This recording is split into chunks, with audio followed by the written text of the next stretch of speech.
Hello সবাইকে, আসসালামু আলাইকুম। আলহামদুলিল্লাহ আজকের থেকে প্রথম রোজা শুরু হচ্ছে। দোয়া করি সবার জীবনে শান্তি, রহমত, বরকত নিয়ে আসুক। রোজার মাস এমন একটা রহমতের মাস, এই মাসে যদি আনন্দ না করা হয় আর কোন মাসে করা হবে। শুধু ঈদের দিনে আনন্দ করা হয় তেমন একটা না। মুসলমানদের প্রতিটা গড়ে গড়ে রোজার আগের দিয়ে শুরু হয় ঈদের আমেজ। আমাদের গড়ে রোজার আগের দিন রাতে রোজার বাজার করা হলো। আগেই সবকিছু বাজার করা আছে, কিন্তু বাকি যেগুলো ছিল না সেগুলো রোজার আগের দিন রাত্রে করা হলো। রোজা আসলে আমাদের বাংলাদেশের বাজারে যে কি শুরু হয় তা বলার বাহিরে। সবকিছুর দামই এই যে 20 টাকা 30 টাকা কেজিতে বাড়িয়ে দিয়েছে। রোজার সময় সবাই যে শান্তিতে একটু বাজার করে খাবে সে শান্তিটাও দেবে না।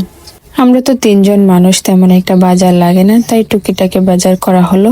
আর আমরা তো উত্তরবঙ্গের মানুষ, শীতল শুটকি এগুলোই বেশি পছন্দ করি। মাংসর থেকে আমি সেহরিতে সবসময় শীতল শুটকি রান্না করার চেষ্টা করি, মাংসও রান্না করি।